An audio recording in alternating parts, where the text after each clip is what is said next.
The secretary will read the order.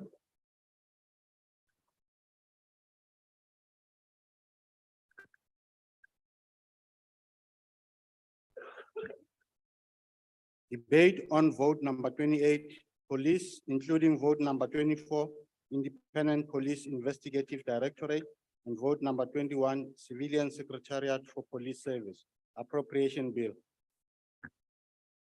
I now invite to the podium the Honorable Minister of Police to introduce the budget vote. The Honorable Minister.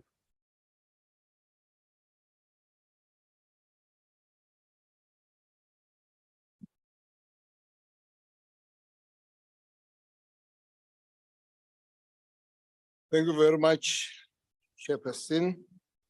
All protocols observed.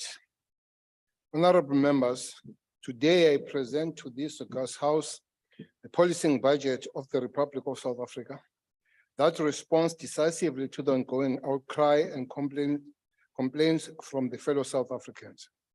Today, our budget presentation simply says, we have heard your cries. Therefore, going forward, our policing direction is continuing to respond decisively and vigorously to our constitutional mandate as outlined in Section 205. To prevent, combat, and investigate crime, maintain public order, protect and secure the inhabitants of the Republic of South Africa, their property, and uphold and enforce. Hence, our theme this year says, combating crime through decisive police action and robust community involvement. Honorable Chair, this is being achieved through the following 10 policing commands. 1, increase crime prevention and combating action plan. Crime prevention and combating are being immensely increased during this financial year going forward. SAPS management have adopted a vigorous action plan that ensuring the streets and highway of the country are saturated with ongoing weekly high-density operations. These operations will sweep the streets and sanitize communities from criminality. Chairperson, the SAPS has unleashed a nationwide disruptive armed intervention called Operation Chanela. This includes intelligence and disruptive operation tracking and tracing of wanted suspects, as well as the removal of illegal firearms. This approach is being intensified over weekends and directed by the crime trends and recording thereof. Sihlalo, yebo. Cela umphakathi ubambisane namaphoyisa ukushanela bonke ubugebengu obuhlasele eMzansi Afrika. Provincial commissioners are leading from the front, station commanders are leading from the front, and national management leading from the front. This year, we say action, action, action. Maphoyisa ashanela, umphakathi uyashanela. Phezu kwazo isigebengu maphoyisa. Let us all sweep away criminality by combating crime through decisive policing action and robust community involvement. In this regard, weekly meetings led by the executive are running concurrently to monitor progress of these operations and provide support and leadership to ensure that we respond accordingly to the outcry by the fellow citizens. Provinces with the highest incidence of reported crime have been prioritized in terms of the allocation of baseline budgets. This also ensures the prioritization and resourcing of the top 30 high conduct crime stations in the country. An additional amount of 65 million is allocated to these provinces. The strengthening and the capacitation of technical responses, that's TROT. High crime stations are being prioritized with the objective of policing high crime areas and providing a rapid response capability to local crime fighting. The intervention of the TROT at local level has been demanded by communities, and the SAPS is responding accordingly with the training of 1,000 new additional members on this. Specialized tracking teams are enhanced and members trained further at provincial and district level to effectively track and apprehend offenders. Specific emphasis is placed on the stabilization of crime in identified high crime areas, tracking matters police matters, corruption, extortion, kidnapping, illegal mining, illicit economic sabotage, and damaging of critical infrastructure. Part of combating pillar of the action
Recording in also provides progress. for the costs associated with training, operational equipment, and the payment of monthly stipends to trainees and their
Karoo region of Machis-Fontaine in the Western Cape. This new ground station will be helping to track history-making NASA missions to the moon and beyond by 2025. The partnership will also see continued skills development in space science and technology, which the DSI has been investing in for years.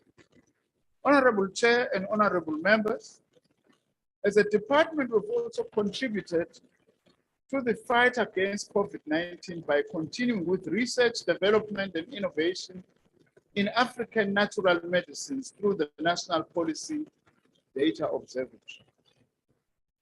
We've made significant progress, I'm also pleased to say, in institutionalizing the indigenous knowledge-based bioinnovation program, including high-level funding to improve research facilities at the University of KwaZulu-Natal, the Free State, and Pretoria.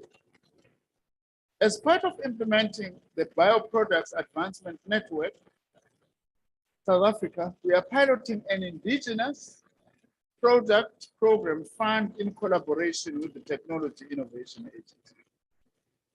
We are therefore funding 7 projects to the value of 36 million rand for high-end product development, agribusinesses, and manufacturing of natural products. We've constructed and equipped the new world-class African Natural Medicines Laboratory at the University of the Free State to do research into HIV and AIDS, TB, long COVID, and diabetes. We are planning a second laboratory for the University of KwaZulu-Natal. As a department, we are highly involved in the area of health innovation, particularly in 3 critical areas of medical device and diagnostic innovation, active pharmaceutical ingredient technology innovation, and supporting health needs through vaccine research, development, and manufacturing strategy.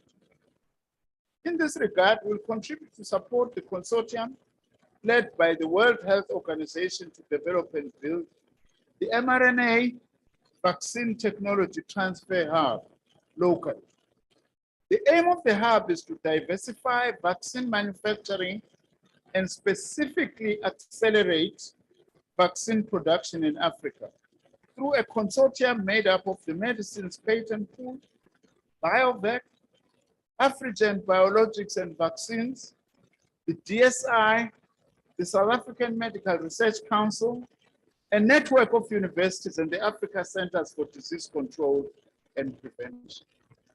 The strategy is premised on the need to ensure a viable local vaccine manufacturing industry and to address concerns about security of supply on the continent by building sustainable human vaccine manufacturing capacity in Africa. We are also in the process of finalizing a vaccine development, innovation, and manufacturing strategy for South Africa. I want to say, as South Africa now, we have laid the foundation and we are ready to start building local vaccine manufacturing capacity, strategy, and capacity in our country.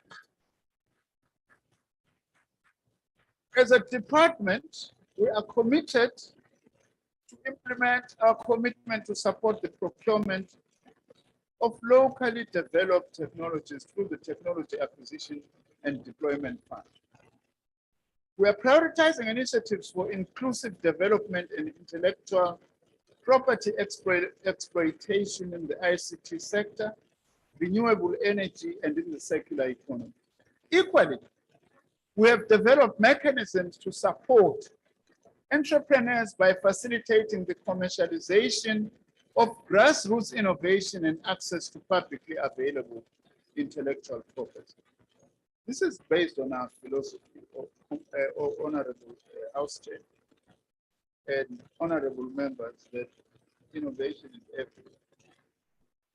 Innovation is from the grassroots, innovation is amongst everyone. Just as much as it is amongst the higher, more elite sectors of our society. In this current financial year, the Mobile Applications Laboratory, or MLab, will be strengthening the Imbali's Precincts 4IR Innovation System, together with Innobiz, which is Durban University of Technology's Midlands Center for Entrepreneurship and Innovation. The Imbali Education and Innovation Precinct pilot will enable the Department of Science and Innovation, together with the GHC and other players, to align skills development and innovation strategies, which will facilitate innovation-led, skills-based local economic growth and development. The M-Lab will also be establishing a community-centered coding laboratory and start an ecosystem development program focused on school learners and selected community members. In partnership with local actors, our Living Labs program has established 11 community-embedded labs in rural villages and townships.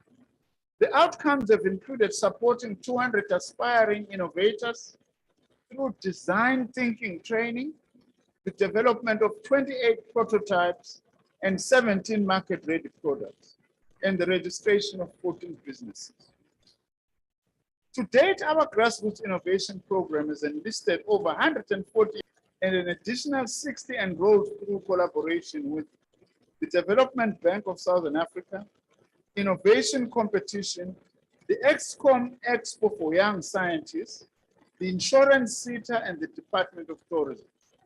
Over 10 million rand has been leveraged to support grassroots innovators.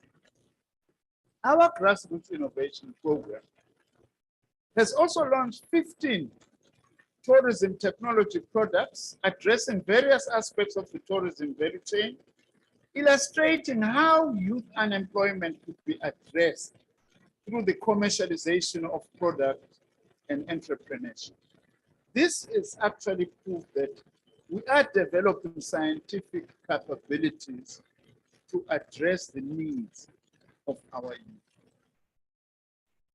We are also implementing the Innovation Champions for LED program in Vembe and OR Tambo district municipalities in partnerships with the University of Venda, Walter Sisulu University, and other local economic development actors. To date, 11 innovation champions have been deployed to municipalities and universities in the 2 districts to support LED managers to foster the innovation agenda. Our intention, Honorable Chair, is to roll out this program all 44 districts in the country in support of the district development model to ensure that innovation is entrenched at grassroots level. Our department, through the strategic support from the National Treasury, is also implementing a 3rd phase of the Sector Innovation Fund program. We have invested approximately 36 million rands in the 2023-2024 financial year in order to be matched by industry over 4 years. Through our 17 technology stations at 13 of our higher education institutions, we have provided technological support, including for small batch production and the development of prototypes to thousands of SMMEs and other potential entrepreneurs.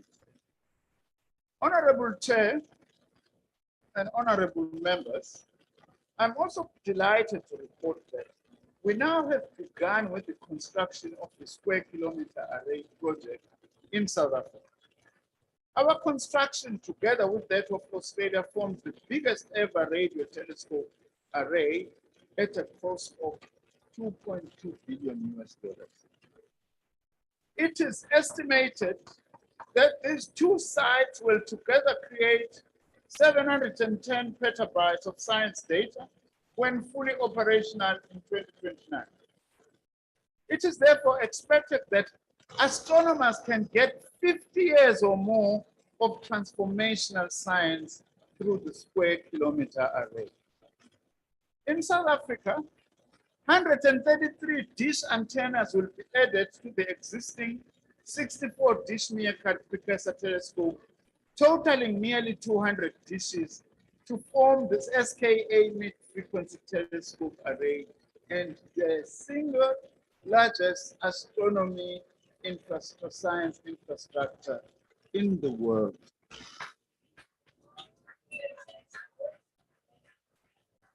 A total of 1,400 students have been supported through the SKA bursary program to date. We are also educating young people, junior degrees, honors, masters, and PhDs in astronomy. Let me also indicate that South African companies and the South African Radio Astronomy Observatory will benefit immensely from the rolling out of this infrastructure, which includes the building of the SKA Exploratorium in Carnarvon in the Northern Cape. The initiative is expected to boost science awareness and outreach, stimulate science tourism in the region, and create employment. All those members who have not been to Carnarvon, I invite them to accompany me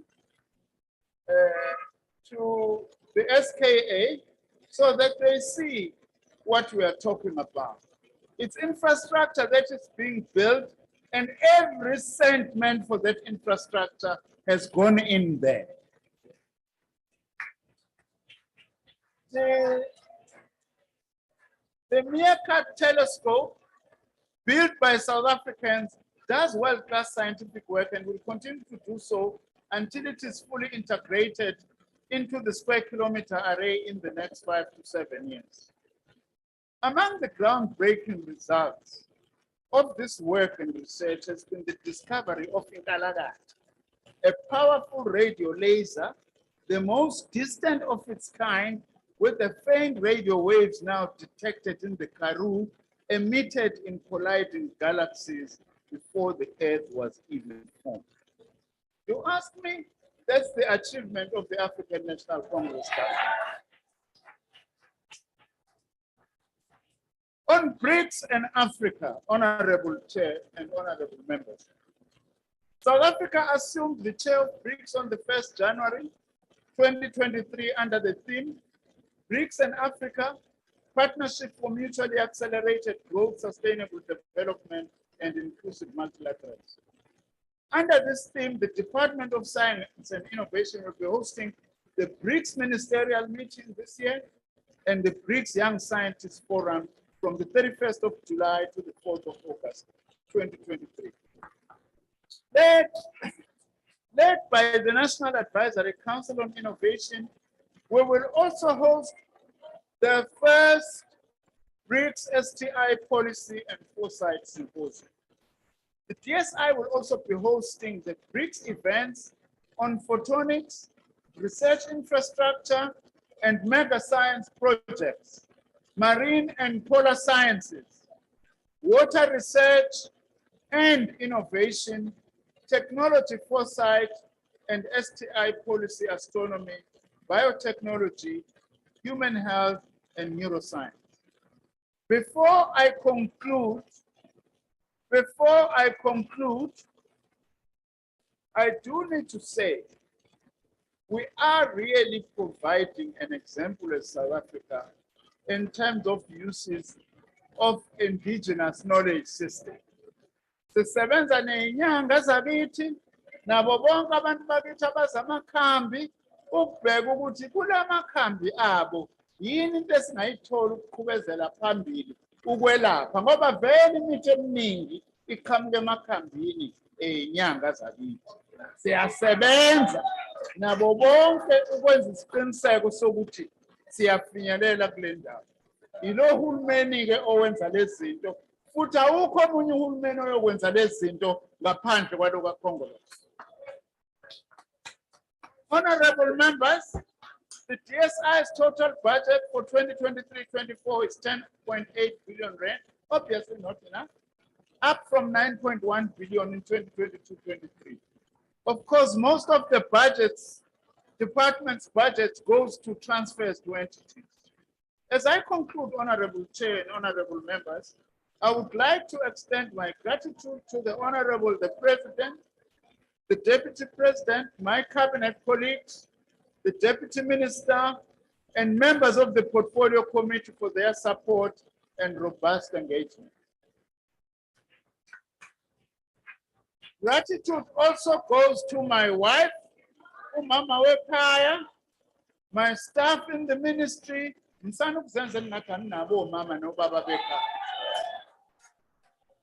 Uma ngabe kukhona ishimani akuyona yami lo nkinga yeni lo nkinga esingaganiwe. I also wish to thank our DG, Dr. Philip Mjwaka, and the entire Executive Management Committee and the staff of my department, staff in my ministry, all our boards of entities, executives, and staff of all our institutions, and everybody who contributed towards the achievement of our policy mandate.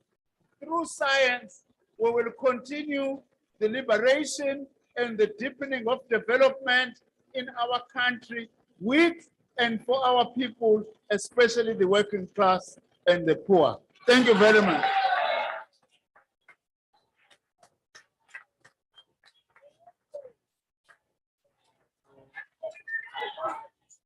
Thank you very much. Thank you. Order. Honorable members, order. Makaula. Makaula, order. Please. The next speaker will be Honorable Mukhajo.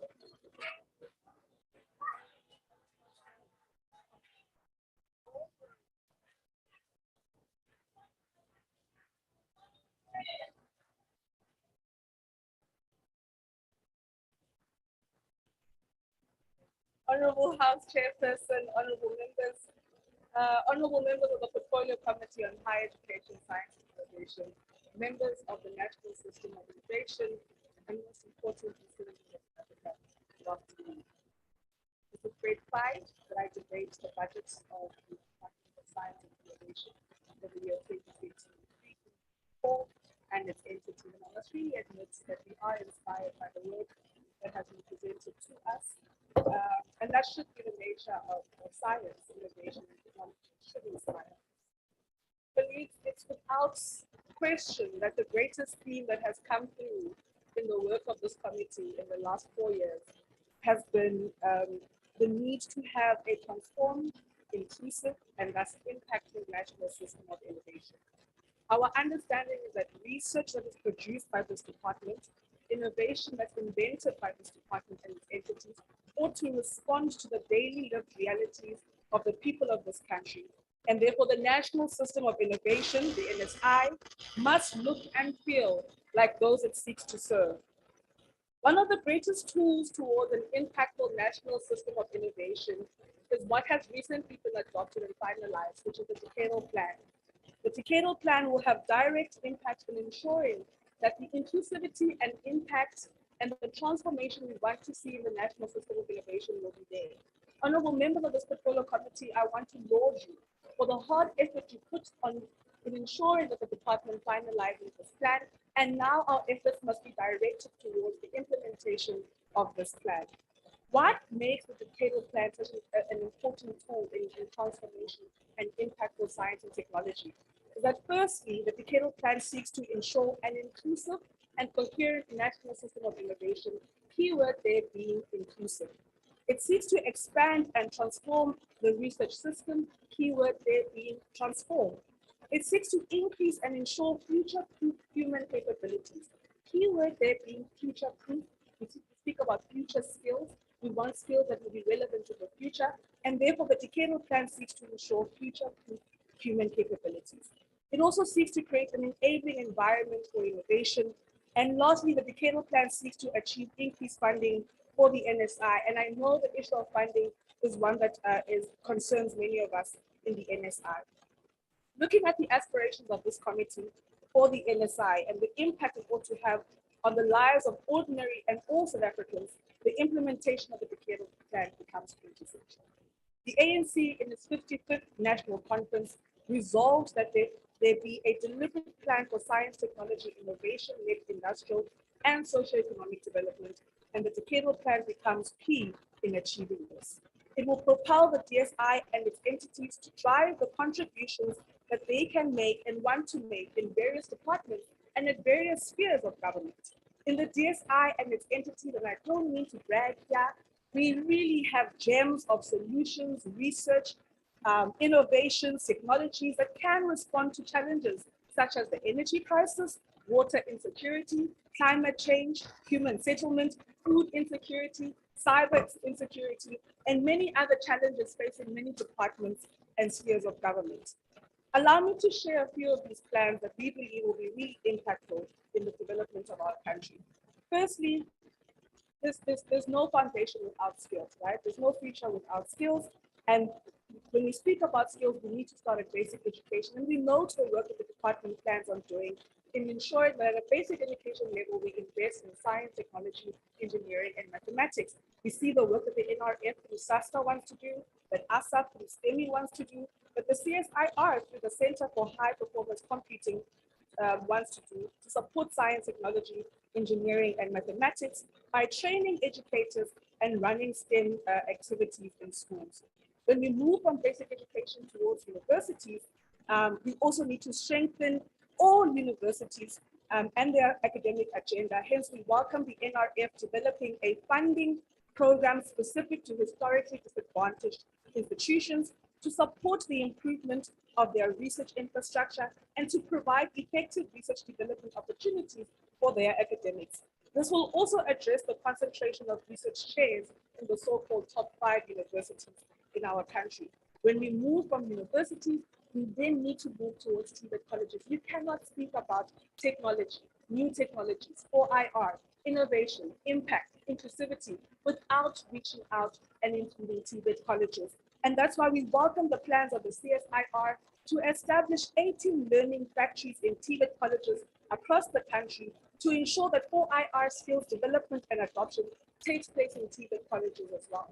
You see, honorable members, TVETs are an integral component in bringing life to research. We believe that once you research, or once the research has been done, that research must feed into innovation that can be produced and manufactured by TVET colleges. And that is why we welcome plans of the department to expand their locations of the technology stations to TVET colleges as well, and not for them to only exist within universities. Now, commercialization of innovation, ensuring that when a person is landing in South Africa or in the townships of our country has innovated a product and wants for it to be brought into the market, we need to support them to be able to commercialize that particular innovation from a grassroots level, and then we also speak about large-scale innovation. And we welcome the intentions of TIA to support 3,100 SMMEs, cooperatives, and grassroots innovators through science, engineering, and technology and enterprise development support. We also welcome the establishment of an additional technology and innovation support center.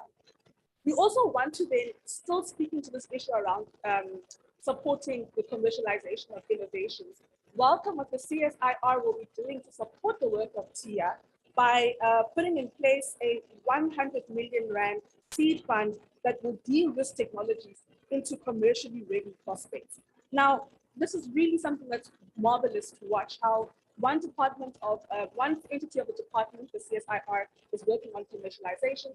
TIA is also working on commercialization. And this means that there is synergy and coherence within the National System of Innovation. And the only thing we caution in this regard is for the department to ensure that there's no duplication of some of these particular initiatives. I then want to move towards SANSA. And SANSA, like many other entities, is really doing a lot of work around science engagement. They intend on engaging 45,000 young people in the country to ensure that they know about the space industry. And this will also have a direct impact on ensuring that the space industry is transformed and inclusive, because young people will know that the space industry does exist in South Africa. My other concern is that Minister and DM, it really, I have got no problem with NASA, but we see South African kids wearing NASA t-shirts, hoodies, caps and everything. But I really want South African people, young people, to know about SANSA. I want them to know that we have a South African National Space Agency that they can too be part of, where they can also be part of a team that will put together a satellite that will be launched into space, that will help us to monitor or remote sense and support the country in terms of agriculture and food security, water resource management, spatial planning and infrastructure monitoring, but also to help us plan better for disasters like those that we saw in the Eastern Cape, in KwaZulu-Natal and the Free State last year. But also becomes important is that once all this data has been collated through remote sensing and observing the Earth, it can't be, that data will remain meaningless if we aren't able to use it to protect the livelihoods of all, and in particular the most vulnerable. That's why it's important that we welcome the plans of SANSA to have more trainings for government departments at all spheres of government, particularly those who ought to be key users of space-related products and services. So from the National Department of Agriculture to local municipalities, the incorporation and the use of space products and services has direct impact on our capacity to protect livelihoods and sustainably develop our communities. We also must acknowledge the plans of the department are not detached from our national strategic objectives in terms of the district development model and the economic reconstruction and recovery plan. But also that these plans speak to what the president wants us to address. So for example, TIA has a lot of strategic initiatives towards the just energy transition and will provide energy innovation centered on an energy mix. I can go on and on about the great plans that this department has for our country. But I want to take a moment to really welcome the new chairs and boards of various councils. The new chairs of boards in various councils and new CEOs. And I want to make a particular mention to the women who have come to the fore in this particular moment. Prof. Sarah Musweta, who's now the CEO of the HSRC, and Prof. Nompumelelo Obobo, who's now the CEO of SACNAS. Let us also wish the DG and his team all the best for this financial year. We look forward to receiving the reports on the implementation of these plans and the utilization of this budget. DG, ours is not an obsession with a clean audits. We know that this department and its entities will bring us the best of audits or audit reports, but that will mean nothing if that clean audit does not translate to hope, change, and progress for the people of South Africa. Let us ensure that the successful implementation of these plans and the clean audit that will follow will bring sustainable water to will bring safety to the people of the LGBTQIA community, will bring accessibility innovations to my friend Megan, who lost her eyesight at the age of 21, and will bring along all the bright minds of this country, like the robotics class at Bembeti College. Despite a real increase of 13.4% in the budget from the DSI from 2022 to 2023, or from 2022-23 to 2023-24, the committee knows that more resources are needed for greater impact. Across entities, there was a shared cry on resources and how the lack thereof impacts target setting, infrastructure development, but also how it impacts the retention of skills. One of the more concerning financial realities is that the NRF that funds postgraduate students can currently only fund 35% of those that qualify for their funding. This government has successfully increased the demand for postgraduate study, and so the NRF would need over 2 billion rand to fund all those who apply for it and actually qualify. The committee has implored over the years as a starting point for the department to look into coordinating all postgraduate funding in government as a starting point, and we still really want to emphasize that we should do this, coordinate all the postgraduate funding and have it administered by the NRF. We know the issues around the private sector not investing enough in research and development and the plans we have for international investment in research and development. And we say, please, let's make sure that the national objectives of this country are not compromising the work thereof. But we also know on budget issues, DG, that the decadal plan will really be a great tool for us to be able to better coordinate budgets that can be earmarked from different departments. And therefore, we again want to emphasize that the decadal plan really is an enabling tool for us to push forth the science and innovation agenda of this country to its greatest heights, leaving no one behind and ensuring that the national strategic objectives of this country are supported. House Chair, with this department being the beacon of hope, the well of wisdom, and the catalyst of innovation for this country, we move for the adoption of Budget Board 35. I thank you. Thank you. Thank you very much. The next speaker will be Honorable Kakao.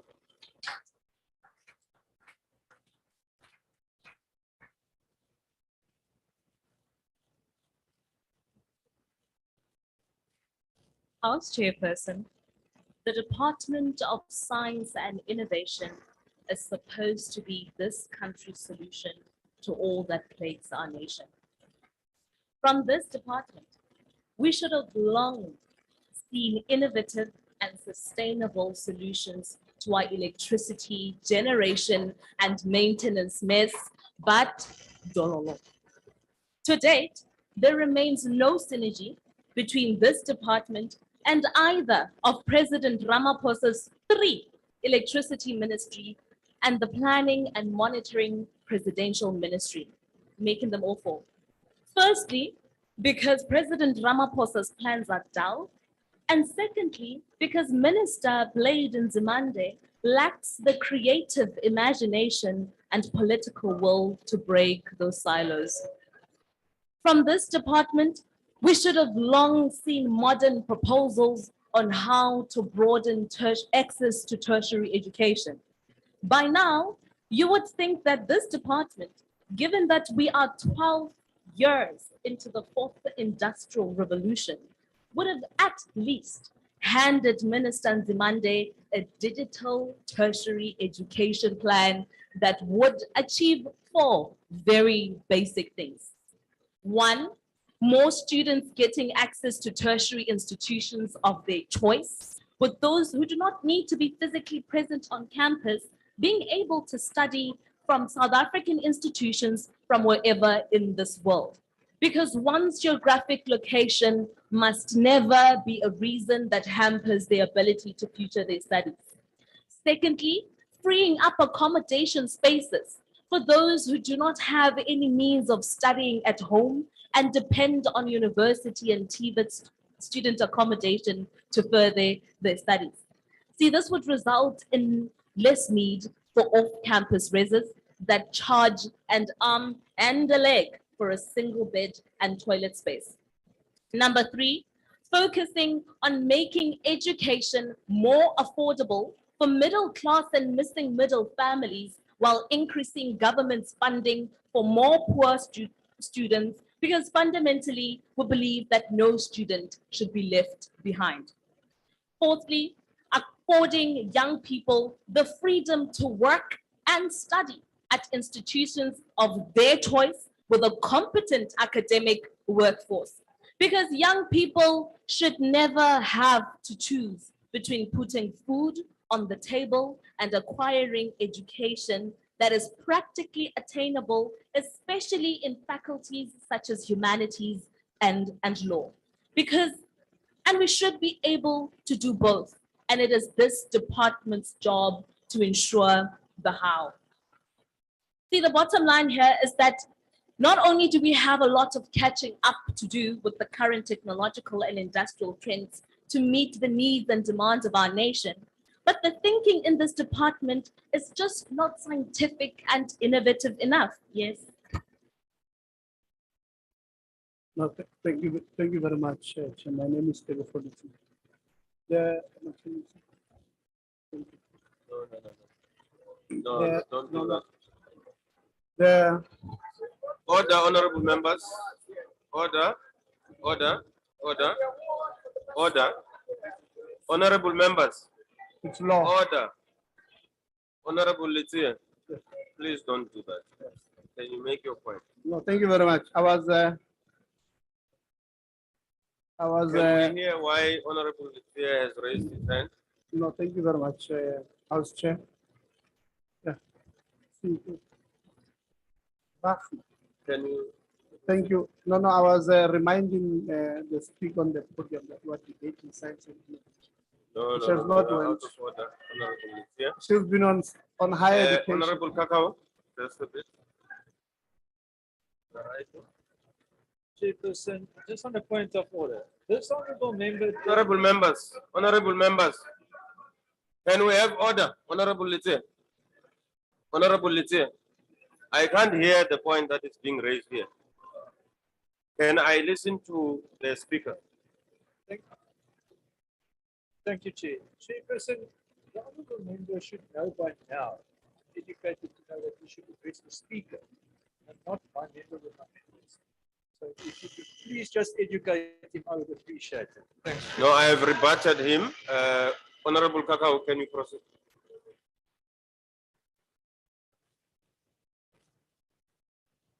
The honorability is proof that the ANC's thinking lacks innovation and leadership.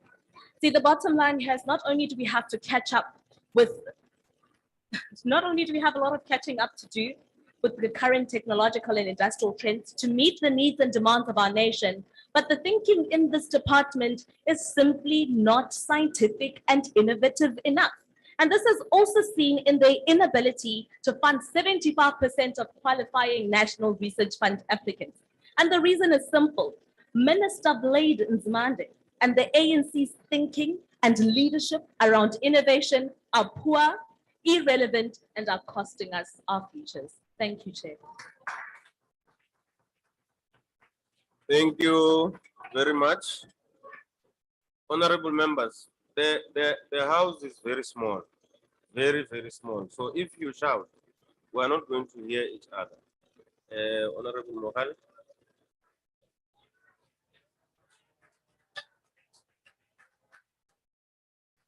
Thank you. Greetings to our Commander-in-Chief, the officials of the Economic Freedom Fighters. Now welcome to the members of the Central Command team and fighters. As Chairperson, I am delighted to finally get to see the Minister of Higher Education present here today. Honorable Blade has been absent from the committee for a very long time, so we're delighted to have him here. And his absence happens while the department is faced with a range of issues from student protests to the nepotism in Stellenbosch University and the ANC-led degrees for sale corruption at Fort Hare University. So we are very happy to see the minister finally after a very long time. The only time we get to see or hear of the minister speak is when he's throwing tantrums over the publicity that his deputy minister seems to be enjoying. So he has graduated from being a minister of government to become more of a reality TV star who wants cameras around him 24/7. So maybe the cameras can focus more on the minister now. Science and innovation are powerful catalysts for progress, enabling societies to address complex problems, improve living conditions, and create a brighter future. Continued investment in scientific research, fostering a culture of innovation, and promoting collaboration across disciplines are crucial for leveraging their potential to move society forward.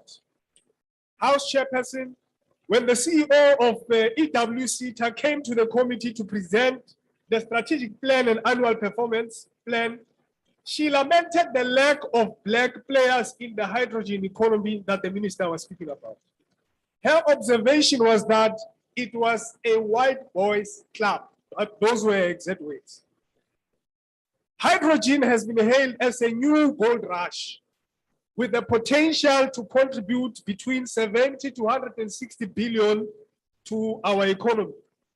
However, the structural barriers and systemic inequalities contribute to the lack of diversity in various scientific and technological fields, including the hydrogen fuel cells. Historical inequities, unequal access to education and resources, limited opportunities for mentorship and professional development, and unconscious biases all play a role in perpetuating the underrepresentation of Black people in this new and exciting field. So we are creating an industry which is dominated by white people. The decline in R&D expenditure by big business is a clear indication of their lack of confidence in the current government because of their corruption and the constant power outages. Load shedding has a negative impact on research projects, makes it difficult to access data and equipment, and increases costs. It also makes it difficult to attract and retain top talent, as the researchers are not willing to work in an environment where their work is constantly being interrupted by load shedding. There are some of the labs which are spending millions which were supposed to be spent towards R&D is now being used to procure diesel. because of load shedding. The reduction of the health innovation research allocation from 95 million to 55.2 million will lead to fewer research opportunities. This means that fewer studies can be conducted, limiting our understanding of diseases and healthcare practices. This may impede exploration for innovative ideas and discovery of breakthrough therapies or intervention. The vaccine apartheid that we experienced following the outbreak of COVID-19 highlights the importance of ensuring that we are self-reliant and we are not at the mercy of the Western world when it comes to our health. Indigenous knowledge is recognized for its value in promoting sustainable development, conservation, and resilience in the face of environmental and social challenges. It offers alternative perspectives, insights, approaches that can complement and enrich Western scientific knowledge. Decreased funding for indigenous knowledge, which the minister was speaking about, which has moved from 13.8 million to 6.8 million, will accentuate and perpetuate the inequalities, hinder inclusive decision-making processes, and lead to the underrepresentation of indigenous perspective in research, policy, and developmental agenda. In line with the Andri cleanup campaign led by the economic freedom fighters, we call for innovative ways of dealing with the problem of waste across the country. South Africans generate almost 130 million tons of municipal solid waste per year. Of this waste, a maximum of 10% is recycled or recovered for other uses, while at least 90% is taken to landfill or dumped illegally. We are running out of landfill space and we are going to lose the fight against waste. Therefore, a waste to energy plant which generates 1 megawatt per hour of energy from 2 tons of waste and has the potential to generate 60 million megawatts of energy. Pollution will be controlled by air pollution control devices such as scrubbers. So far, we will be able to resolve 2 problems, which is waste through this waste to energy model. That is dealing with our waste and energy challenges. But there's more, as ash in the combustion process, which has been successfully used in the construction, solving yet another legacy of the ANC misgovernance, that of potholes. In 2019, China became one of the prominent countries that installed the world's largest incineration. The EFF rejects the proposed budget for science and technology.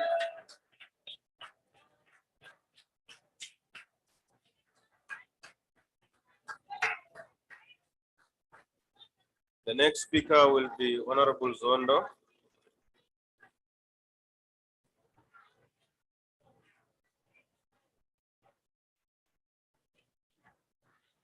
Order, honorable members.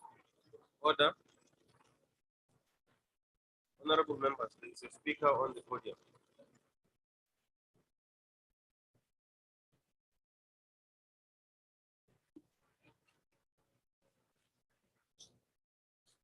Honorable Zondo. Honorable Chairperson, as a country, we have set number of goals through National Development Plan in order to eliminate poverty and reduce inequality by the year of 2030. There have been 3 main priorities identified, which are increasing employment through fast economic growth, improving the quality of our education, skill and innovation, as well as building state capacity to play a developmental and transformation role. Unfortunately, we are far from achieving this, as what we have seen is not a development at all, an economic regression. We have considered an annual report of a number of entities such as the National Skills Funds, Service Sector, Insurance Sector, and the Construction Education and Training Authority. And even though they are all equally important, I focus on just few policy areas above. After accessing this report, we would like to bring to the attention of the Minister of Higher Education and Science and Technology concerns such as development of some skills of monitoring strategies in assessing the impact of NSF skills development intervention on beneficiaries, so to assess whether they get employment opportunities after training programs. There should be a consequence imposed against officials who are responsible for repairing underperformance relating to the financial management and supply chain management processes. Concerning the sector, we are of the view that service providers that have failed to deliver the contractual agreement should be barred from doing any other business with any other sector. The department must prioritize a capable, respected, and empowered audit unit within the department to help get it on track on its financial flow. The audit unit should not merely be paid lip service, but all employees must work to meet and achieve its findings. To ensure a smooth operation of these entities, common solution applies, such as swift action being taken against senior managers who occupy positions without necessary qualification, and more effective system be put in place to ensure that the performance information is supported by credible records. Honorable Minister, we are concerned about the 73 vacancies that exist within the NSF and that need to be prioritized. With such large number of vacancies, what hope does the fund have of meeting this target and improve its efficiency? One major concern of the IFP is the call for quarterly report as a common theme of the most of the entities, as well as obvious shortcoming with the achievement of its target. In regard to the audit action plan, the IFP support the budget. I saw we should ANC ulungise inkinga zawo no-AFF ungaze usiphazamisela lapha sisebenza.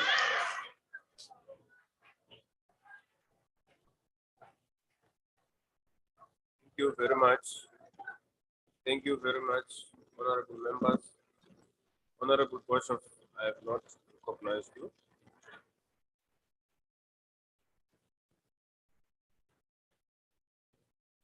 Honorable members, the next speaker will be Honorable Boshoff.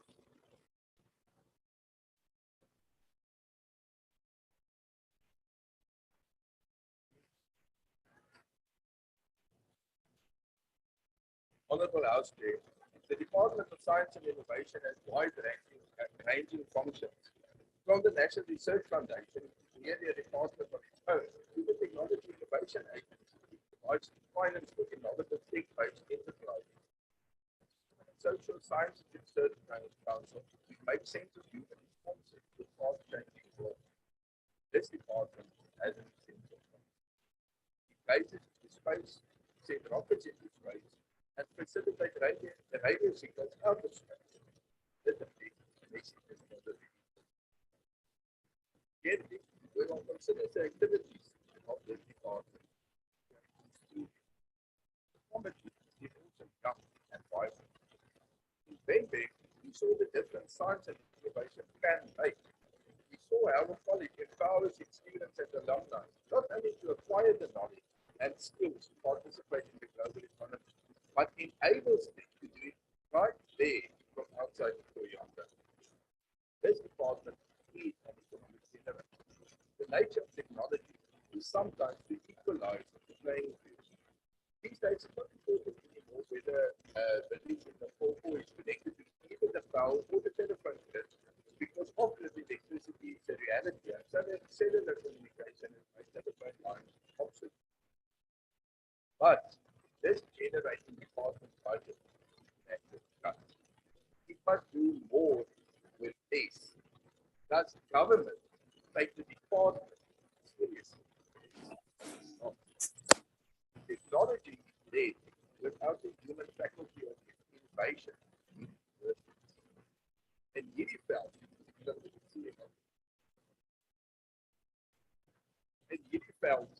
het die grootste mate kundige mense.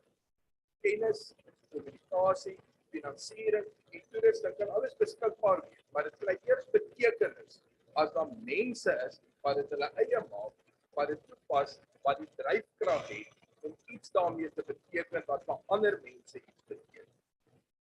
Wanneer waarmee 'n land 'n besigheid, enige stelsel ook al besig is, jy pas jou grootste bate op. Ons aanvaar net vir die argument. Die mees ongunstige verduideliking vir hoekom wetenskap en innovasie en innovering 'n white voice choir op 'n klub. 'n white voice choir, ons aanvaar die mees negatiewe verduideliking daarvan. Daardie witmans wat in 1994 vir die staat gewerk het, was die staat se baat. 27 April 1994 is daardie staat onder die ANC se regering, met ander woorde op 'n manier gesê, die ANC se baat. Die regering kon vir hulle gesê, julle is hier omdat julle onregverdige voordele ontvang het. Nou gaan julle hier bly tot elkeen van julle 2 of 3 swart mense opgelei het wat julle werk kan oorneem, wat beter as julle is. Maar dit is wat gebeur het. Dit 'n transformasie tyd met deskundigheid wat uitvloei soos water. Ek dink dit is water en water is water. Watter entiteit ons ook al ontmoet, daar's vakante koste en vinnige omset van personeel klaar die funksionering daar. Then you have the East End, which is highly impressive, but still, the newly established national park is not fixed at least 18 months after the year. Costing was done and only execution remained. We were told that locals would get access to super fast internet connection. My information is that it has been denied them to this date. I would like to hear that. Valuations down to enterprise services which we acquired did not consider the socio-economic impact on farm dwellers when employers or employees. Honorable Deputy Minister Maramela said in an answer to a question that was need to do so. Honorable Minister, we visited the infrastructure and we were impressed. Now, I want to invite you to accompany me when I visit farms in the area. Don't let the Haitian officials tell you what they think you need here. We like the department and its work. We even like the DJ, but sometimes we don't like its style. I thank you. Thank you. Honorable members, the next speaker will be the Honorable Deputy Minister of Higher Education, Science and Innovation. Thank you. Thank you, Honorable House Chairperson, our Minister, Dr. Blayton Zimande, Chairperson of our Portfolio Committee, Ms. Nomfendula Mukachwa, together with members of the committee, Dr. Sishi, together with all the officials and entities of the Department of Science and Innovation. I joined the Minister in presenting this budget board speech under the theme using science, technology, and innovation to grow our country and together resolve its challenges. Thank you, House Chairman. I just want to check. Is all of the cameras in tune and focused on the minister, deputy minister? Was all of the cameras must be Honorable totally Campaign. focused on for his Honorable Campaign. portfolio of evidence, please, ma'am. Honorable Campaign. That's not a point of order. Can you please proceed, Honorable Deputy Minister? Thank you.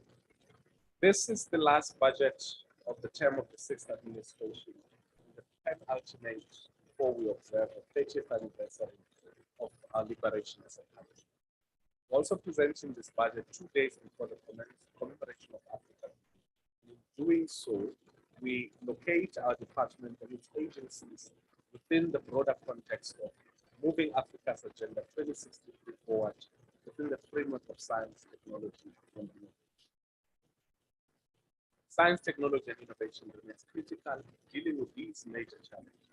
With the political leadership, we have to answer the question, how has the democratic state, science, technology, and innovation to improve the people's quality of life, especially our young people? Formed by the National Development Plan and our white paper on science, technology, and innovation, and our decadal plan, over the period under review, we've made several interventions that are aimed at improving our people's lives. These includes, two of those, the ministers of education, which is the 24/7 science space, science weather observation in Manus, and our agreement with the NASA of the US, but over and above, championing the development of our local diagnostics products in response to COVID-19, ultimately approved by SAPTA and made by Take Bio, which spun out of the CSIR and also medical diagnosis check.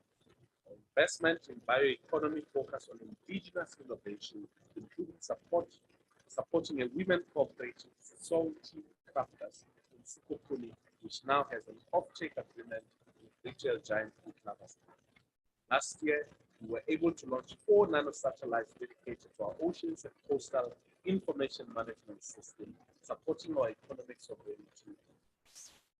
We're also proud, in 2021, we're given the responsibility to support the building of vaccine manufacturing capacity in low and middle income countries, as the minister mentioned, through the mRNA technology transfer hub. And in a short space of time, we developed a vaccine candidate that is undergoing various trials.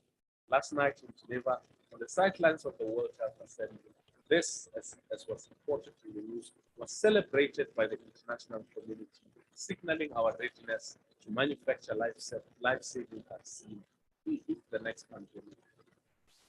Finally, as part of modernizing manufacturing through advanced manufacturing initiative, we were able to manufacture locally the life-saving ventilators during COVID-19, relying on our technology stations and to utilize our project management SK. By all accounts, these are remarkable achievements for a democracy that is less than 30 years old and located in a in a continent condemned.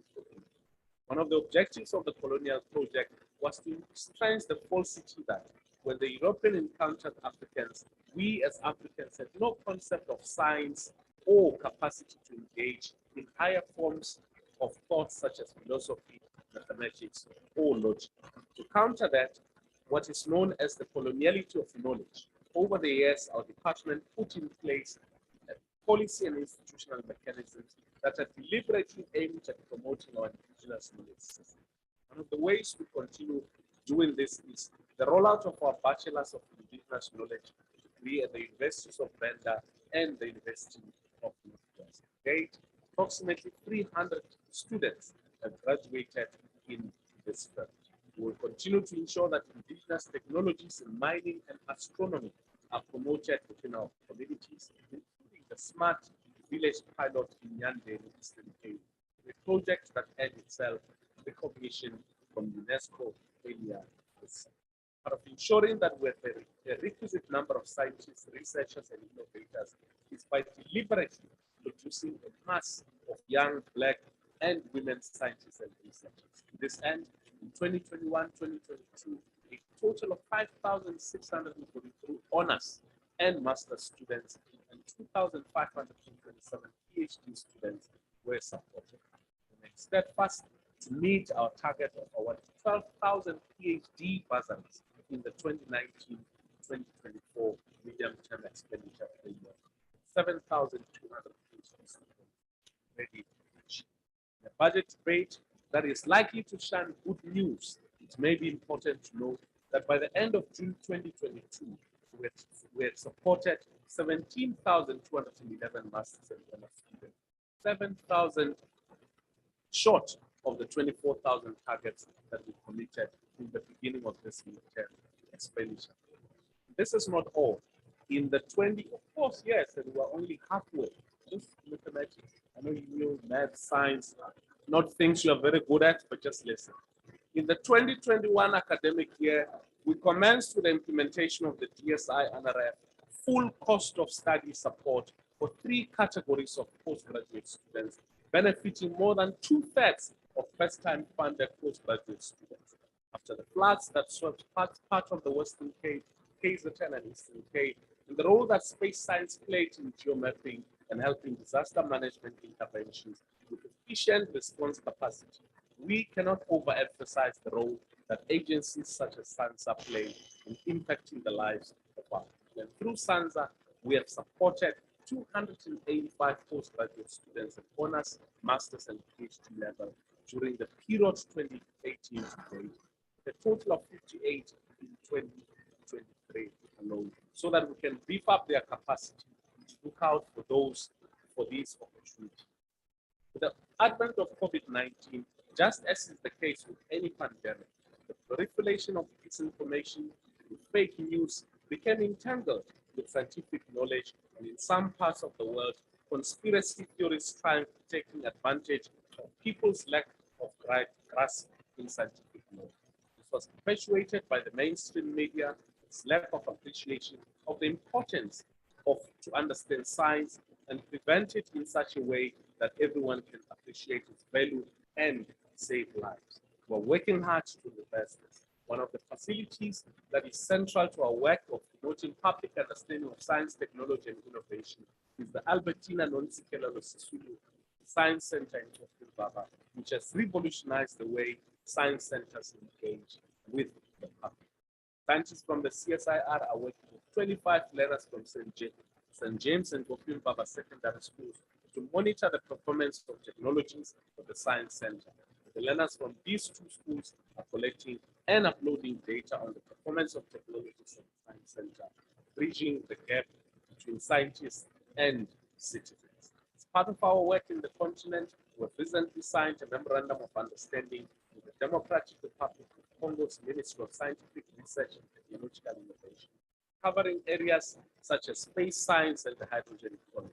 Further to this, through our bilateral and research cooperation with the CSIR and the Ugandan Industrial Research Institute, there has been upscaling of the essential oils project.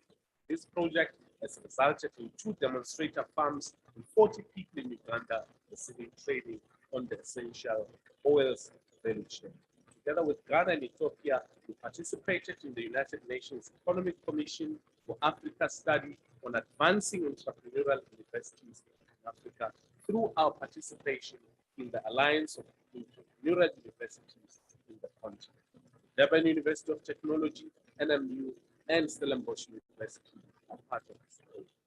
Proud to announce that South Africa is the coordinator of the Alliance working group. More than 30 institutions in the continent have become members. Working with the United Nations Women, the International Telecommunications Union, and the African Union Communications, we are implementing the African Girls and Code initiative. This is a 4-year program that aims to expose and equip young girls with digital literacy, coding, and personal development skills, targeting a minimum of 2,000 girls between 17 and 25 years by the end of this year. In conclusion, behind all these figures and statistics we have shared here today, human beings, families, and communities, its expectation is that this budget will indeed impact their lives in a fundamental way. That are some of the political parties here today tells us that they are opposed to this budget. Then there can only be one conclusion. Such political parties are opposed to the people. They do not understand the impact that science have on the people and are bent to undermining the transformational and reformative impact that the budget has on the future of our country. This budget embodies the needs, interests, and aspirations of the people. And most importantly, through this budget, we seek to help restore the hope amongst our people that despite our challenges, we must continue to believe that tomorrow can be better than today, and hopefully tomorrow some of you will bring the right speeches. Thank you very much. Thank you. Thank you. Next speaker is Honorable Lobo.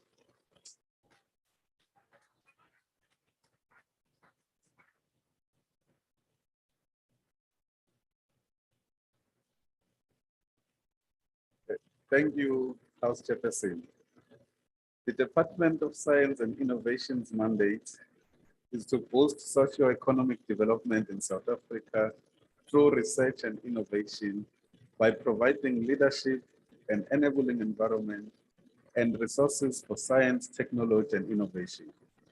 This is an extremely important function, and if we are to enhance the well-being of South Africans, we need groundbreaking science and innovation.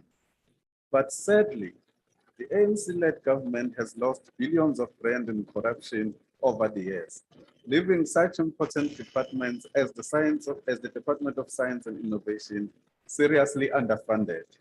While cadres have been enriching themselves, their families and friends, departments like science and innovation have been neglected. The DA has recently discovered that over a period of just 2 years, the ANC-led government spent 93 million rand maintaining 97 mansions for ministers and deputy ministers. Imagine what the Department of Science and Innovation could have done with this money. The Department of Science and Innovation could have used the 93 million rand to increase its allocation to various institutions for health innovation research from 55 million rand to 148 million rand, to 148 million rand. Or it could have spent the money on increasing its allocation to various institutions for hydrogen innovation research from 43 million rand to 136 million rand. We note the initiative by the South African Council for Natural Scientific Professions to track the unemployment of natural science graduates in an effort to gain insight into areas where the state can intervene. We will be monitoring this initiative closely. House Chairperson, the department needs to start seeing science and innovation as the key enabler of, the government needs to start seeing science and innovation as the key enabler of service delivery. It is undeniable that advancing technologies and innovations will result in improved education, healthcare, and even public service. Minister, you need to ensure that entities like the National Research Foundation are properly funded. You must come up with a plan to provide the funding required by the National Research Foundation in order to fund all qualified bursary and research grant applications, and the 575 million rand, which is required by the public research institutions to support technology development and commercialization. Minister, you must not just talk, you must act. You need to show your commitment to advancing science and innovation in this country, and you can only demonstrate this commitment by making sure that the Department of Science and Innovation is properly funded. There's no doubt that with enough funding, this department can go a long way in addressing a number of challenges facing our country. After next year's general elections, the DA-led moonshot-packed government will ensure that departments like science and innovation have enough budgets to carry out their mandates. This is what our country needs. This is what will take South Africa forward. I thank you.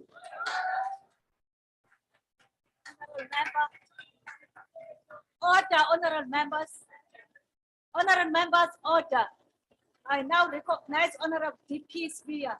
Over to you, ma'am.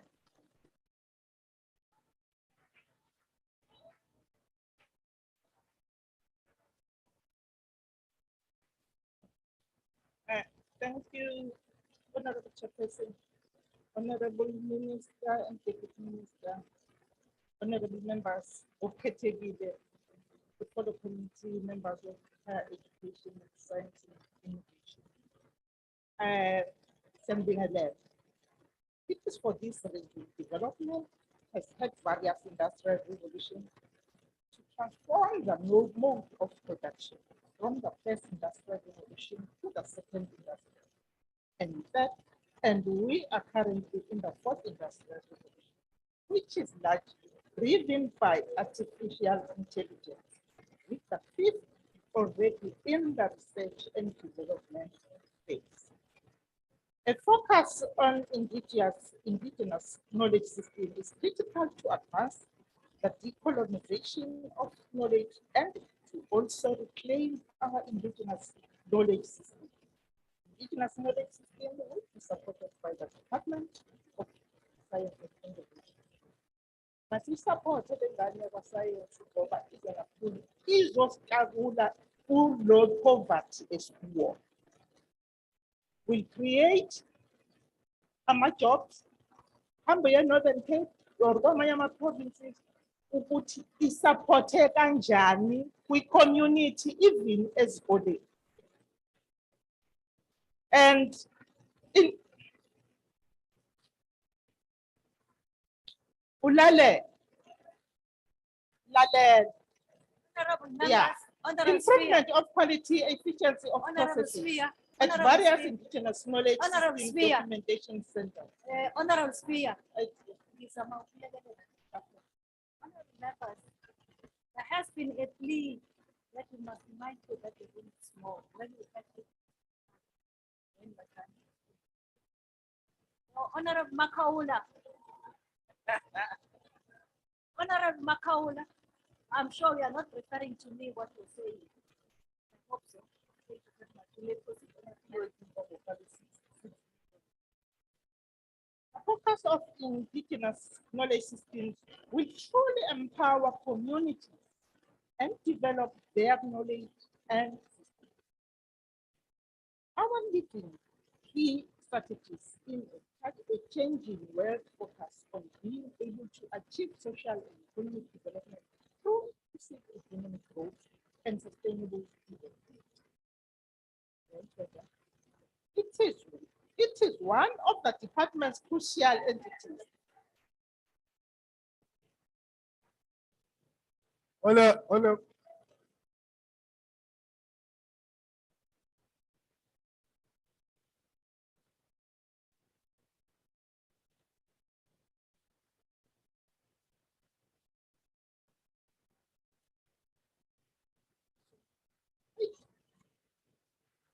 Can the honorable member take a question?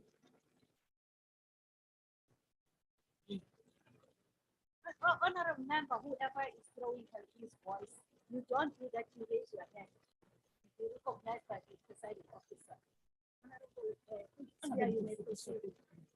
Honorable Chairperson, the African National Congress is focused on the implementation of the National Development Plan as a central policy framework for addressing South Africa's high unemployment, poverty, and inequality. The department has presented that it expects that 100 million will be spent on local SMEs for employment creation, training, and skills transfer, and the implementation of community. Take your seat. Thank you, House Chair. I was just wondering, House Chair, will the honorable member take a question? Member, are you ready to take a question? Respond. You will tell, it's an easy one. No, honorable member, the member is not prepared to take a question. Proceed, honorable speaker. Honorable speaker, take your seat. Okay. Honorable member, your hand is up. Thank you very much, Chair. Chair, I just want to understand why ANC is not clapping when we were speaking about 100 million, but they clap when we were speaking about 2 billion. Why are they not clapping? Is it because there's no chance to eat? Is it because there's no chance for tenders? Honorable member. They must clap. Honorable member, you raise a point of order. You don't go on and on unless you want to leave the room. That's not a point of order. Honorable Chairperson. Honorable Mokhale. Thank you, Honorable Chairperson. No, I just wanted to ask, with regards to the fourth industrial revolution that Honorable Member is speaking on. No, Honorable Member, Honorable Mokhale, you don't do that. You raise your hand. And No, I did. No, let me proceed. No, don't assist me. Honorable Sambuni did it correctly to say she wants to pose a question, then she was disallowed. You don't ask in the same sentence. Honorable member, are you prepared to take a question on a sphere? You may proceed. We just wanted to check if the blazer is fourth industrial compliant, like Stellanda Bailey. The fourth industrial revolution in the ANC is fashion. We know it by fashion. No, we cannot It's allow fashion. this. So we are checking if the blazer is compliant with the fourth industrial revolution. Yes, Stellanda Bailey came with the blazer of fourth industrial revolution. Point of order, Honorable Soma. I've called Point you of 3 order, times. Honorable Soma. The first is a warning, the second is a warning, the third one, may you leave the room, please. Thank you very much. I've called you 3 times. I followed the rules. Honorable Khale, please leave the room. Honorable Khale, Mokhale, please leave the room. Are you also Honorable Mokhale? I'll call you 3 times. Honorable members. Honorable Mokhale, Honorable member, there's a hand in front of you. No, thank you very much. We appreciate that Honorable Khan is going to walk out or be moved out. The point, I think, Chair, maybe let's bear with them. Those in red, this is the only time they have to speak. When you are there, Idi Amin does not allow you to speak like this. When Malema is there, you can't be speaking like this. This is the only chance you have. Go ahead. Go ahead. Speaker, this is the only chance they have. Protect our speaker. Speaker, please protect our speaker. We won't be threatened by a fool. Let Lizzie out as well. Let Lizzie follow the EFF. I've called you 3 times. Let me. No, Honorable, you are engaging with me now. Are you? No, but are you engaging with me? You don't allow me to rule. Honorable Mokhale, I'll come back to you, Honorable Tia. Honorable Mokhale, Section in Arm, assist me to. I got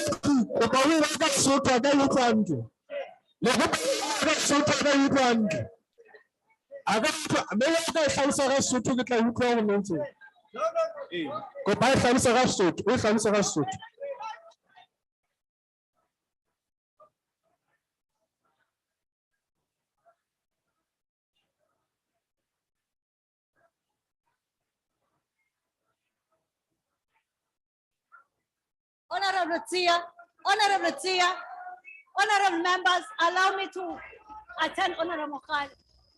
So you must be created. Well, point at you. Who the hell do you think you are? Who the hell do you think you are? Useless human being. Who the hell do you think you are? Useless human being. There's a point of order, Chair. Who do you think you are? Who do you think you are? Come here, come here. Who do you think you are? Chair, I rise on a point of order. Chairperson. Who do you think you are? Go and tell your wife and where. Honorable members, Who do you think you are? Honorable Tuli, honorable members, let me just assist you. When I call your name 3 times, I'm not scared of you. Honorable Tlangwini, can I just, Honorable Tlangwini. You leave him to threaten me. Okay, Honorable Tlangwini. To come to me. You leave him to threaten me, and then you want to come to me because I'm giving him a response. Oh, okay. Why? Okay. Honorable Tia, Honorable Tlangwini, you may scream. I've called you 3 times. I've explained the calling of name 3 times. Honorable Section in Arms and Protection Services assisted to Honorable Mokhale to leave the room.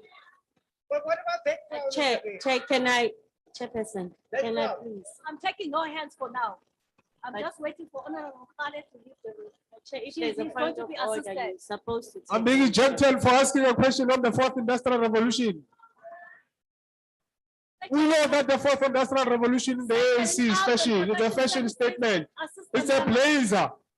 No, but you cannot be undermined and have anarchy in the house like this.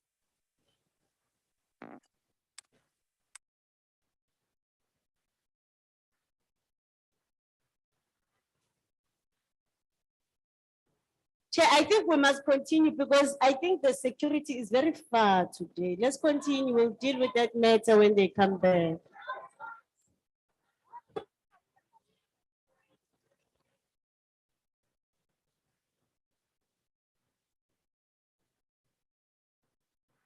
Thank you very much. Honorable Tia, I've called you 3 times. May you leave the room. I've called you 3 times. Hamba Ltsiye uzawudibana noMkhale pha ngaphandle.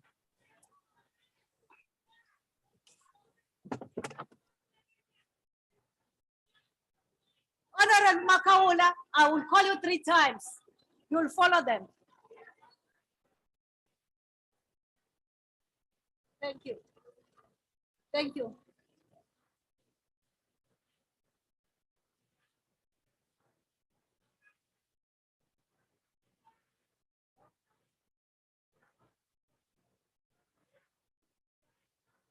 Honorable Tlangwini, Honorable Tlangwini, Honorable Tlangwini, Honorable member, I'm trying to be nice not to call your name. Honorable Tlangwini, I've called you 3 times. May you please leave the room?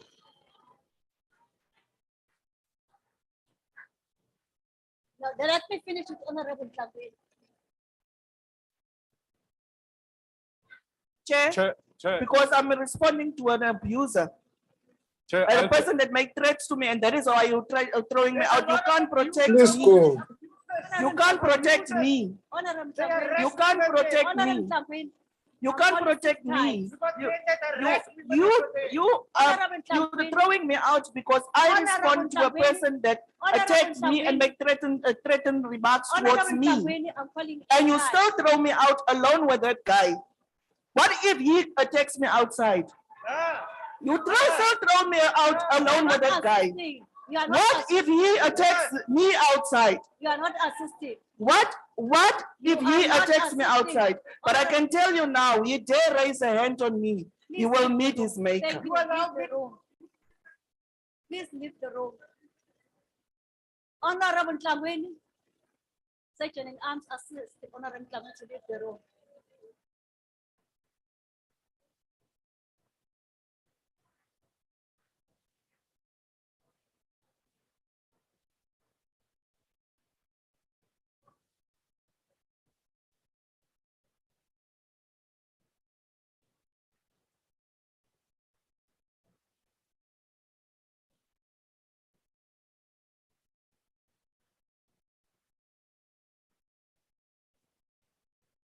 Honorable Tlangwini, Section in Arms, kindly ask the Protection Service to assist Honorable Tlangwini.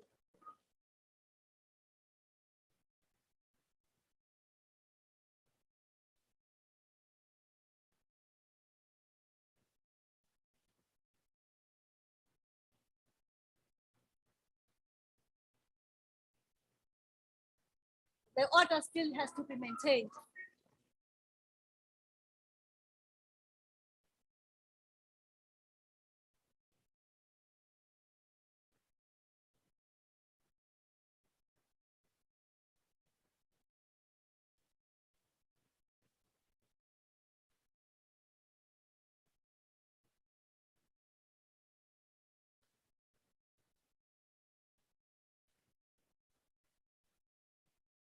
Order, honorable members.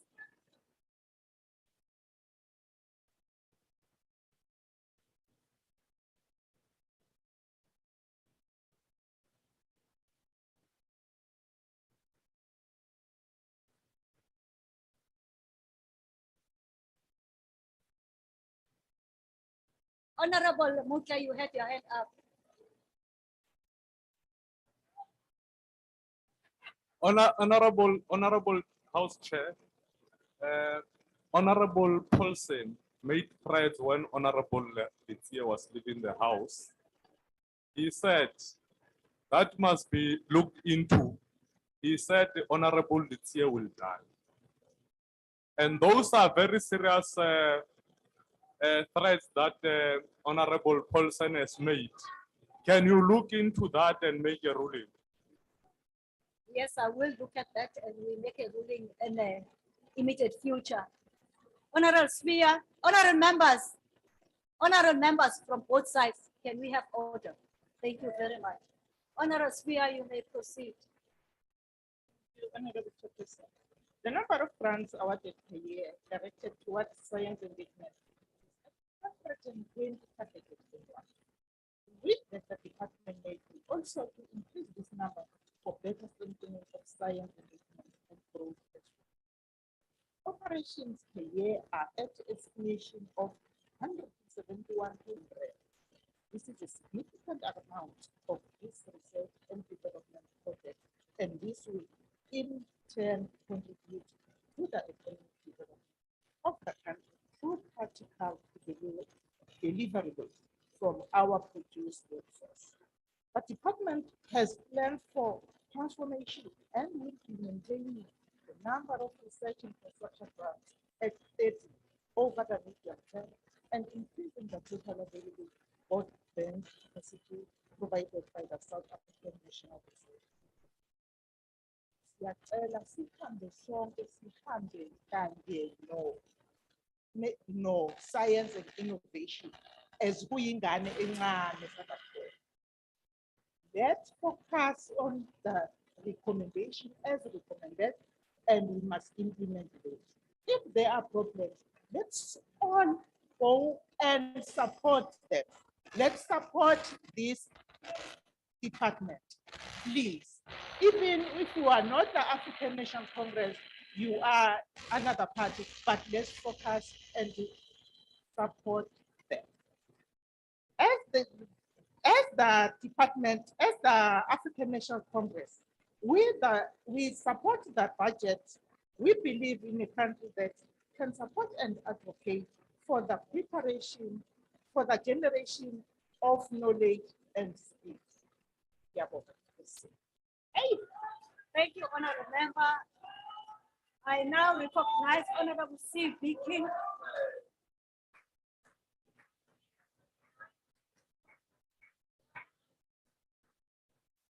Chairperson, exactly what took place today is what we're warning the world and the country about of this doomsday pact, not benefiting South Africa as we move on into this country.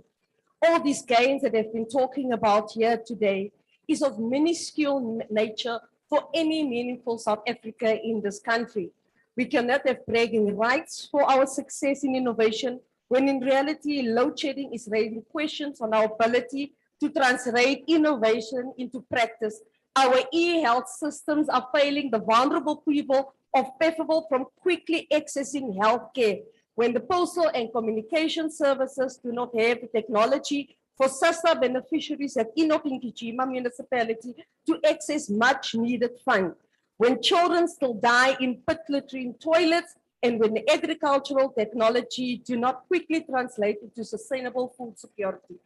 These inconsistencies as a result of decades of underfunding, incoherent and fragmented governance, corruption, and political support undermining the country's national system of innovation.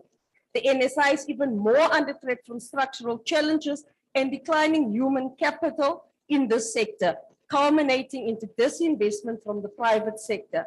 In 2022, Africa's investment in R&D was a mere 1.3% with an output of only 2%.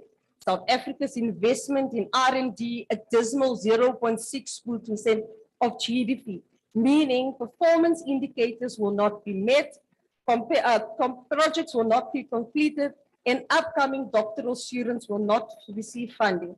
The key question is whether in a middle-income country riddled with unemployment, there is a political will to address defragmentation and the lack of policy coherence to ensure that we've got an innovative science and innovation system. When we look at all of these, we cannot advocate for foreign direct investment because 93 million rand is being spent on ministers' houses for maintenance, and yet we need to be thankful for this ANC. The minister, you need to ensure that NACI is in the office in the presidency to ensure fit-for-purpose scientists direct innovative policy initiative to every sector in our economy to give true meaning to economic recovery and renewal. NACI's position in the presidency will decisively look at leveraging R&D to develop human capital capacity from grassroots level, increase R&D to 1% by 2024, and integrating science output to attract private sector investment through collaborative engagement to address structural deficiencies. The Western Cape is clear on the mandate to be the innovative hub in South Africa, with Cape Town having the largest telecommunication market and the most venture capital activity in South Africa. They know to be a smart city, opening the door to more startups to boost economic growth and decrease unemployment rate. The city of Cape Town has launched 1.2 billion rand social plant project for green and just energy transition, ultimately a step closer to be self-reliant on their way to have their own energy mix and away from the darkness of load shedding.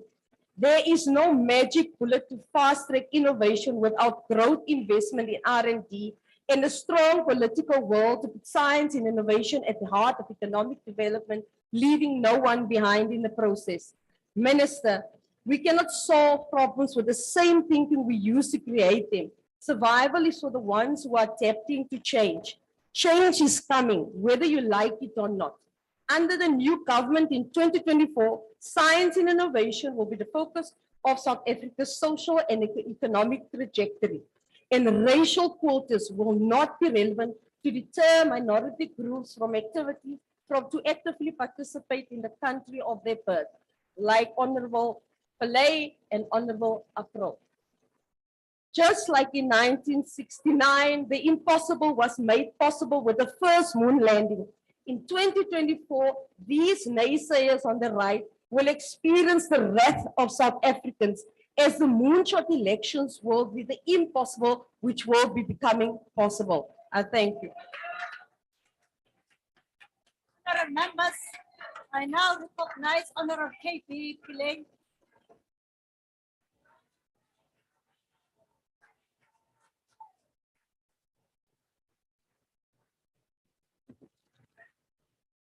House Chairperson, Honorable Minister and Deputy Minister, Chairperson of the committee, fellow honorable members, our young scientists, and all South Africans on all platforms, good afternoon. Sawubona. His Excellency the President, in his State of the Nation address, said that as a nation, at this time more than any other, we need to reveal our true character. This was on the backdrop of the impact of the coronavirus pandemic on the economy, which requires implementation of the economic reconstruction and recovery plan. Therefore, the nation's resilience amid economic stagnation is paramount. Science and innovation played the biggest role in the response to the threat of the coronavirus pandemic, which negatively impacted on the livelihoods of our people. Science and innovation became the greatest of needs more than ever. Now we must ensure that we support and promote science and innovation to make a societal impact. Science and innovation should be understood as an international phenomenon which stems from the local. Therefore, our programs should always have local impact as an objective. Honorable Chairperson, as a country, one of our developmental objectives is through international cooperation. We believe that our strategic interest in science, technology, and innovation can be advanced through the promotion and transformation of an inclusive and coherent national system of innovation. The budget vote is set to support 129 projects with donor funders, which is targeted for the acceleration of a coherent system of scientific innovation. The department has a goal of getting 1,270 South African students. Listen, honorable member, you may learn something. 1,270 South African students to participate in international programs over the medium term with a target of 55% women and 60% being youth to increase the number of scientists we produce for the country and to provide these students with international exposure. China, for example, has over 290,000 students studying in the USA. This is a strategic move to harness the country's competitive advantage. We're encouraged by the plans to hold engagement with 36 science, technology, and innovation leaders. This is important as part of promoting science dialogue and encouraging innovation. The department strides in ensuring that we produce key plans for science and innovation for the benefit of our country through engagements are crucial. We need to increase science journalism in our country to demonstrate the groundbreaking work done in our country. This will also assist in promoting maths and science amongst children and amongst the girl child in particular to address the gender inequality in the sciences. Honorable Minister, our science, technology, and innovation leaders should be deployed to our communities to be role models for our children in the basic education system. House Chairperson, we support the sector innovation and green economy which is a sub-program for the provision of policy, strategy, and direction for growth in strategic sectors of the economy. In the midst of our energy crisis, we need to leverage our science capabilities in our entities to aid the nation's load shedding response and the just energy transition to a green economy through science and innovation. South Africa and the continent can position themselves as producers of green economy products by leveraging the natural mineral resources which are critical for the green economy, such as hydrogen, platinum, and other minerals that are critical for the green economy. Honorable members, the department's entities play a key and strategic role in science and innovation, as we believe through the monitoring of their progress as a committee, we are set to have intended outcomes and impact. The entity of the Academy of Science of South Africa is a base for the promotion of brilliance and progressive achievements in fields of scientific inquiry. It assists in the provision of evidence-based advice concerning science for our government and other important government stakeholders. The Academy is set to produce 15 lectures on scientific topics that will enhance the level of research and development of science. These 15 lectures will be coming from 12 strategic partners with players in the science community that will be able to publish 6 journal titles on the Scientific Electronic Library online open access platform. As a committee, it has not only been concerned with science in isolation, but as well technological advancements for science. We welcome the fact that these lectures will be accessible digitally. Knowledge which is not accessible can be redundant. Therefore, we disseminate research not only for scientists, but to ensure it is accessible for persons with different literacy levels as we apply sciences in our daily lives. Honorable Chairperson, the department has key priorities and programs for the practical implementation and sustainable development of socioeconomic innovation growth in areas specific to aerospace, the advanced manufacturing of chemicals, advanced metals, as well as ICT, facilitating the development of new targeted industries led by research and development is important. We note that the department has committed itself to funding 600 interns trained and set ready to translate the knowledge into practical skills. Over 60 unemployed young people in various provinces were successfully trained by the Department of Science and Innovation in qualitative data collection methods, as well as the technology used to document. The department seeks to have 145 knowledge and innovation products in South Africa's intellectual property portfolio. The committee noted further that the department is set to fund 15 instruments in support of increased localization, competitiveness, and industrial development, led by the priority of research deliverables and developmental outputs. Research should benefit local economic development and leverage our competitive advantage as a country to compete globally. Honorable Chairperson, the Council for Science and Industrial Research, an entity of the department, has been crucial in the process of research resource for fostering improvement of the country's ability to efficiently deliver basic services in fields such as health, education, energy for the people, and in so doing, be able to deal with inequalities. The CSIR has set targets of 56 registered patents and will be able to publish 960 journal articles over the medium term. The CSIR is set to implement a range of research development and innovation programs in areas such as health, energy, defense, and security with an estimated budget of 8.4 billion. Now, we hope that this will yield more positive results for job creation and the development of industries due to innovation for the country. Now, let me respond. Chair, let me remind honorable members that today's debate is actually on science and innovation, and tomorrow is higher education.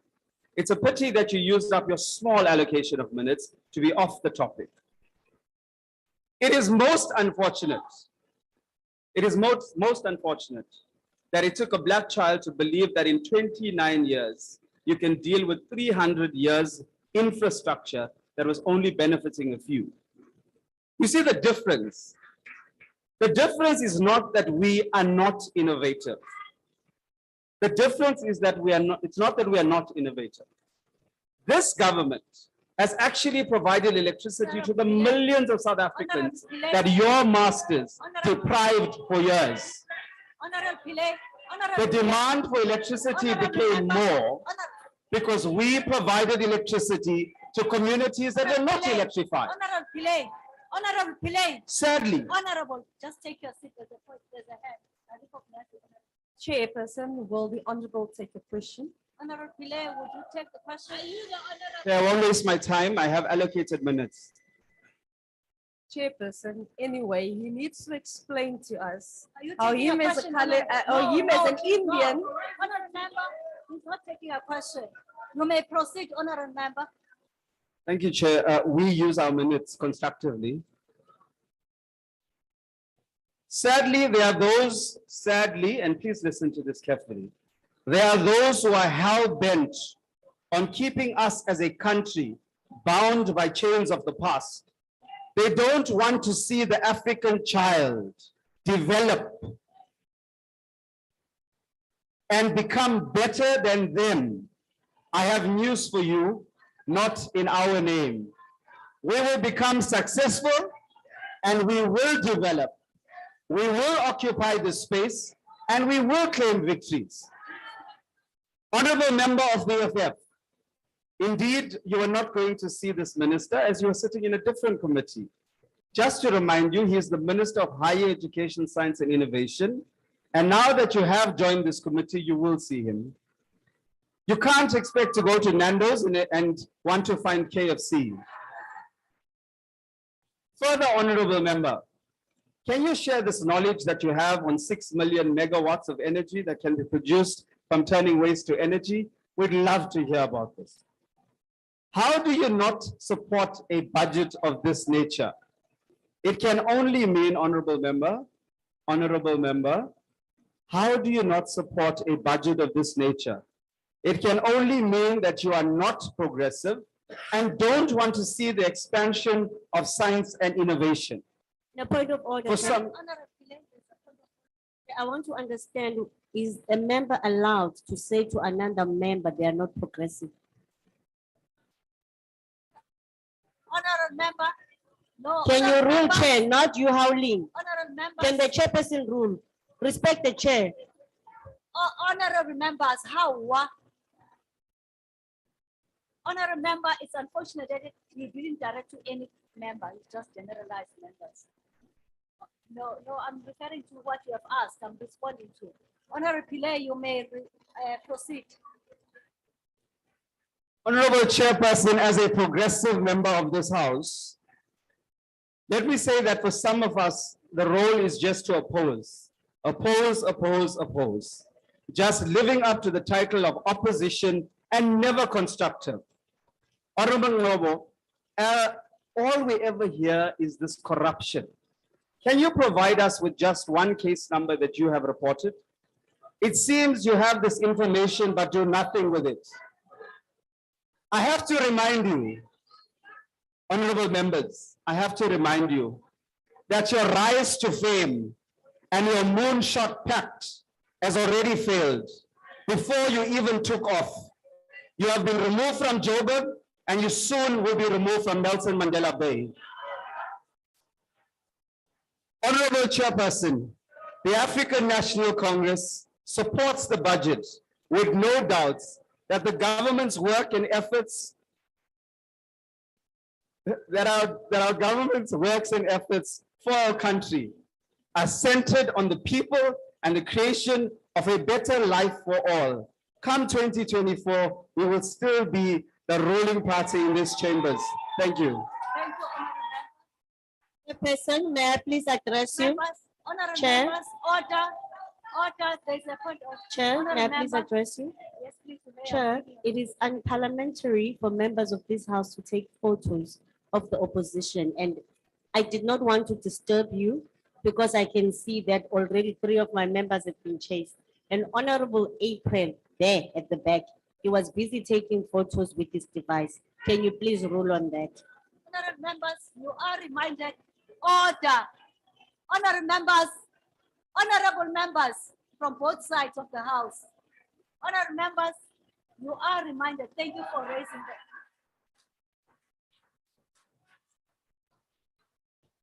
Order, honorable members, order.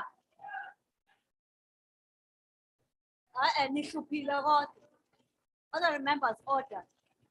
Unfortunately, I can't send you out, all of you. I'll be left with myself here. Honorable members, be careful that I don't call you 3 times.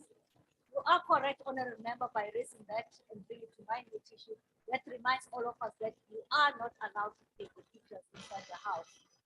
I'm giving him a warning and everybody else, including yourself. Honorable members, Honorable Mam Kaula, are you pointing at me, saying something, or you are doing both?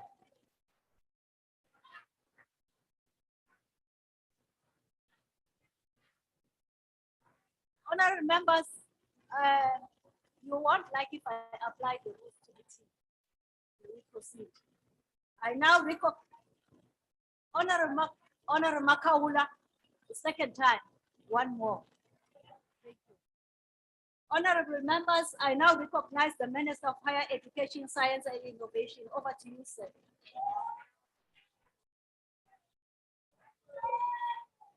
Thank you very much, Honorable House Chair and honorable members.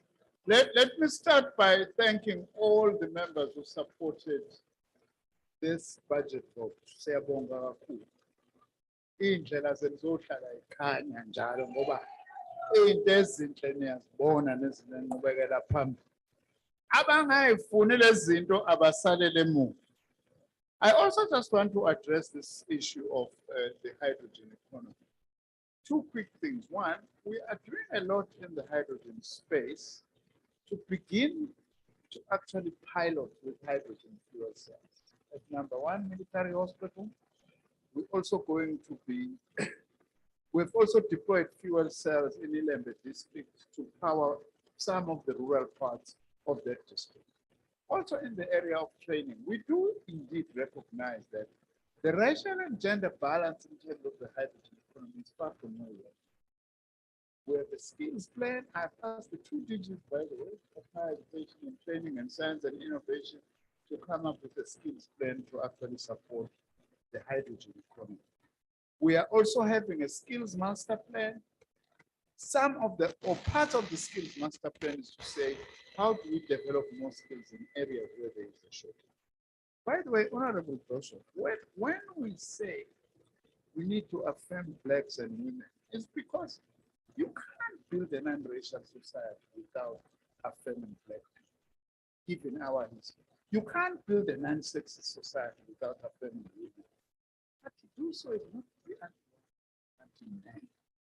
That is what is very important to them. We can't have a non-racial society if we still exclude the majority. It does not mean that we do not appreciate those white compatriots who have committed themselves to actually do good for South Africa. That is very important that we actually say that on our part. We also want to say that, to emphasize, let me welcome what Honorable Spear was saying, the importance of science in job creation. That's precisely what our message was in this part, and especially to also focus on the youth. Also, Honorable Pillay has emphasized an important point that has been a sore point for me. You know, when I tell some of the journalists and the media, they measure us at the end of the year how we perform. Most of those media houses, they measure my work. They do not have one science journalist amongst them. None whatsoever. In fact, in South Africa, we are short of science journalism, and it's a very serious matter. It's a pity the public broadcaster is not doing enough, though we are working with them now, to actually do that, so that we are able to place science where it actually belongs.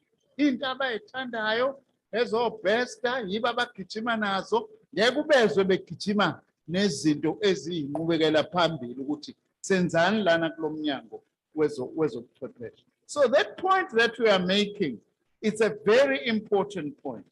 Also, we want to say to Honorable King, don't come and prescribe to us what we should do with NAF. Come and engage us. And also I want to say, Honorable Boshoff, you have been raising this matter, by the way, about the SKA and whether it's making the kind of a contribution. I am now requesting my chief of staff to please make me an appointment with Honorable President. Let's sit down. I'd like to engage you so that we actually debate these things, and I'm also able to point out what we are doing. And indeed, you will feel free to point out where you think we are not doing okay and we could be doing better. By the way, this is an offer to all other members and to all other political parties. Kodwa ke sihlalo yazi uma sengiqeda. EFF, I thought they started better today. They were debating. Talking about science was forcing them to debate, even if we are disagreeing. Kodwa nasenigcina ngale nto eniyenza njalo. Uyazi ukuba ngikho nje eParliament ngabe ngithi anive niphoxa kodwa. Siqale kahle, mamkhawula, senigcina niyenza le nto eniyenzayo zonke insuku ukuthi you have to throw your toys out of the court. Noma ngabe sikhuluma ngento ezibaluleke kanjani. Into zabantu lezi, abantu abafuna ukuzonibona ngeengubo zenu ezibovu ukuthi niyaqhuma nenze njani. Ibe njalo nifake no-Louis Vuitton ngaphansi kwalezo ngubo. Siyakwazi lokho, siyabonga mphathi wohlelo. Thank you very much. Honorable members, order. Honorable members, honorable members, honorable members. Members are reminded that the debate on public enterprise budget vote will take place at 16:15 in the Good Hope Chamber, and the debate for public works and infrastructure budget vote will take place now at 16:15 at M46 where we are. Honorable members, that concludes the debate and the business of the meeting. The meeting will now rise.